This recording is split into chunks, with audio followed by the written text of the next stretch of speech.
Continuamos con el programa. Estamos de azul las dos. Ya se encuentra con nosotros la doctora Eda Aguilar, quien postula con el número 14. Doctora, le comento algo. La vez pasada que usted estuvo aquí, yo también estuve con ropa azul. Es una feliz coincidencia. Una feliz coincidencia, no nos hemos puesto de acuerdo por si acaso. Usted postula con el número 14. Así es, Juliana, muy buenos días a todos los televidentes. Y con mucha expectativa, pero con mucha esperanza además, a pesar de las condiciones en las que estamos viviendo, de gran violencia, como comentabas anteriormente, de gran repercusión y de gran convulsión también de violencia interna, pues nosotros desde Alianza para el Progreso tenemos claramente un planteamiento que creemos tenemos que erradicar, tenemos que combatir ese tema de la violencia, pero en base al tema educativo. Doctora, ya que hablamos del tema educativo, dentro de 15 días más o menos inician las clases escolares, ¿no? Así es. Y muchos niños no van a poder asistir al colegio. ¿Qué va a pasar con esas criaturas?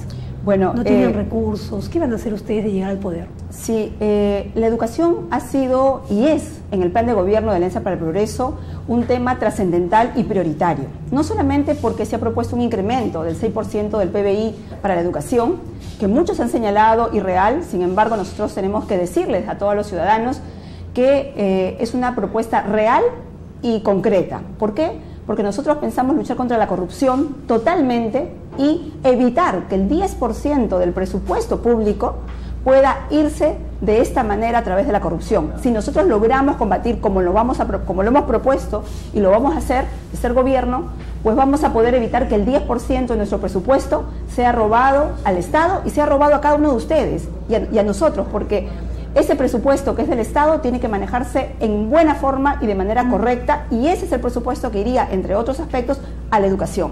Pero también la educación es importante porque no solamente vamos a mejorar con ese incremento la infraestructura, eso es forma y es muy importante. No solamente vamos a mejorar también la implicancia o incidencia de aumento del alcance, por ejemplo, del programa Beca 18, ¿no? Vamos a llegar a los 1.800 distritos a nivel nacional y vamos a tener, por lo tanto, 18.000 jóvenes teniendo esta oportunidad de una beca para estudios superiores universitarios. Pero hay algo importante y trascendental, Yulisa, y es que la inspiración o el enfoque de la educación tiene que estar basado en la teoría del apego. ¿Qué significa esto? Significa que la educación no solamente es base de conocimiento, es sobre todo base de una educación emocional, y en eso es lo que está careciendo el enfoque actual del sistema educativo, y que Alianza para el Progreso lo ha puesto en el plan de gobierno y nosotros lo enfatizamos. Los niños muchas veces en la escuela, no solamente primaria, secundaria, lo vemos en los niveles universitarios y superiores. ¿Por qué no tienen la capacidad de un rendimiento mayor? ¿Por qué las pruebas PISA tienen los resultados tan bajos en nuestro país? No son niños con carencias cognitivas, no son niños con retardo, no son niños con problemas. Lo que está sucediendo es que nuestros niños y niñas, si no tienen este equilibrio emocional, si no tienen el desarrollo de las habilidades sociales para tener una buena autoestima, para tener un nivel de seguridad y de autonomía, no van a poder rendir nunca. No solamente es la parte nutricional importante y básica, no solamente son las vacunas, las chispitas, no solamente es ello, también la salud no solamente es el bienestar del cuerpo, es también el bienestar del alma. Y nosotros desde Alianza para el Progreso tenemos la claridad de decir educación, mejorar la forma, mejorar la estructura, pero sobre todo mejorar la calidad. Y un punto final en educación. Yo conversaba con un grupo de profesoras estas últimas semanas y me decían, la carga docente, Eda, la carga docente es muy alta en el Perú. No se puede trabajar en un aula de 40, 45, 35 niños por profesor. Todos los sistemas, el doctor Castro decía el sistema finlandés, efectivamente el sistema finlandés es el que enfoca especialmente la educación emocional en las escuelas, que me pareció, él no lo tocó, seguramente se le olvidó, pero además el sistema finlandés dice que el sistema de carga docente por aula debería ser no más de 20 alumnos por aula. Actualmente en el Perú, el sistema educativo ha desarrollado sí una mejora en la educación inicial, 25 alumnos por aula. pero en los demás, tanto colegios nacionales como particulares, tenemos una alta carga que le es imposible al profesor atender. Estudian, por ejemplo, profesores que tienen que dictar clases para 40, 45 niños y es evidente que los niños no van a aprender porque se van a distraer, ¿no? Y el profesor también va a tener limitaciones en capacidad para poder transmitir, para poder manejar ese tema de la información, de la transmisión del conocimiento y la pedagogía también. Doctor, otro punto importante que usted con su experiencia ha trabajado, conoce a fondo la problemática de los penales, centros de rehabilitación. En las últimas semanas hemos visto el caso de este señor José Minaya, que no sé llamarlo padre, monstruo, no sé cómo decirle, calificarlo, que agredió salvajemente a su niño. Y así como este hombre, hay muchos hombres y mujeres que agreden salvajemente a sus niños. ¿Qué hacer contra estos agresores? Miren, ahí Alianza para el Progreso tiene una propuesta también concreta, no solamente en el tema de la erradicación o de combatir la violencia, sino sobre todo en el tema de la seguridad, ¿no?, o la inseguridad ciudadana hoy tan fuerte. Primero, sobre el tema que tú refieres, Yulisa, tenemos que decir que hay un problema grave que sucede en nuestra sociedad, y es que los niños y las niñas en el Perú no son considerados muchas veces como sujetos de derecho, como personas y como ciudadanos. Sí, señores y señoras, ciudadanos, los niños son ciudadanos, no solamente ciudadano el que va y vota en los procesos electorales.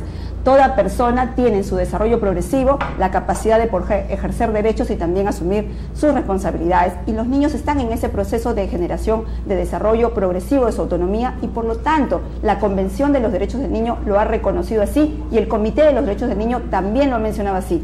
Son ciudadanos a que debemos respetar y proteger, no son objetos de disposición ni son patrimonio de los padres. En este caso vemos claramente cómo el adulto, cómo el padre tiene una posición errada, violenta y agresiva, porque cree que ese niño es de su propiedad y puede hacer como un objeto material lo que fuera. Pero para corregir a un niño, ¿hay la necesidad de golpearlo salvajemente? El maltrato, toda forma de maltrato y agresión ha sido señalada en nuestra ley, en una ley aprobada en diciembre del año pasado, y en nuestra Constitución lo señala también, el respeto y la integridad física a toda persona y a todo ser humano. Ninguna forma de maltrato o castigo debe ser admitida ni permitida en nuestra sociedad, y mucho menos para nuestros niños y niñas. El Informe Mundial sobre la Infancia en el año 2008 se señala que toda forma de violencia puede ser evitada y ningún tipo de violencia debe ser admitida ni justificada. Eso ha generado quizás, doctora, que se ha incrementado el número de suicidios, de niños que terminan matándose. Porque están cansados de tanto sufrimiento, tanta incomprensión, ¿no? Así es. Y es que también nuevamente con ese punto, digamos, nuevamente tenemos que volver a cuáles son las capacidades y las habilidades que están teniendo nuestros niños y nuestros adolescentes para poder enfrentar situaciones de riesgo o de violencia. Si bien hay que evitarlas, la mayoría de políticas públicas que se están dando, que se han dado a la fecha, son solamente para atender y resolver el problema, es decir, para apagar el incendio. Con eso no vamos a solucionar, señoras y señores, el problema de nuestros niños, de la violencia. Tenemos que trabajar por evitar que esto suceda, y la única manera que poder trabajar de esta forma es implementar normas y políticas y programas que puedan trabajar con las personas, hacer lo que se llama la resiliencia, desarrollar capacidades en las personas para que reconozcan, toleren, tengan control sobre sus impulsos y sobre también los actos a veces de ira que tienen muchas personas en diferentes momentos de su proceder o de su desarrollo, para poder evitar estos actos de violencia y agresividad. Nosotros hemos visto casos concretos de personas que sí han cometido actos de violencia, pero donde, Yulisa, hemos podido observar que estos adultos también en su infancia padecieron muchos actos de violencia. Y eso tiene que ver, doctora, disculpe que acá le corte un poquito, con el tema de la inseguridad. Usted nos comentaba en una entrevista pasada que usted ha visitado Maranguita y estos chicos le cuentan historias terribles, porque a veces nosotros criticamos, vemos la parte interior, pero no vemos la parte exterior, pero no vemos por dentro qué ha pasado, ¿no? Porque yo le comentaba, usted también me dio la razón, el niño de la barriga no nace delincuente. Así es, efectivamente. Los primeros 5 años de vida de un niño, y desde la gestación también, tenemos que trabajar lo que son los vínculos de apego, de seguridad, de afectividad. Si un niño se desarrolla, crece en un ambiente no solamente de violencia, sino de abandono, de separación, de no convivencia en un entorno familiar, ¿cómo podemos garantizar capacidades de estos niños para luego formar no solamente un niño feliz, no solamente ser un ciudadano proactivo o productivo, sino también que pueda más adelante, cuando es adulto, poder no generar conflictos dentro de la sociedad. Y eso es lo que estamos viendo. Niños que tienen experiencias realmente traumáticas en su infancia, son niños infelices en una familia y un entorno de riesgo, y cuando son adultos generan conflictividad y generan violencia en la sociedad. Esto lo tenemos que evitar. No solamente... Usted lo va a hacer de llegar al Congreso. Nosotros vamos a liderar la agenda de la infancia en el Congreso. Lo hemos dicho y me comprometo en este momento a liderarla. No hay digamos, posiciones claras, no ha habido posiciones que permitan trabajar la defensa de los derechos de los niños, de los adolescentes y las familias. Doctora Eda, y tal es así, sí. Solamente lo señalo. ¿Por qué estoy refiriendo esto? Con un ejemplo muy claro y concreto. 10 años el Código de los Niños y Adolescentes, 2 gobiernos, 10 legislaturas, y no se ha debatido el Código de los Niños y Adolescentes. Esa es la prioridad que dan nuestras autoridades y nuestros congresistas a los niños, a los derechos de los niños. Eso no va a volver a pasar más, porque Eda Aguilar, que va y postula por Alianza por el Progreso con el número 14, se compromete a liderar una legislatura, una legislación a favor de la infancia.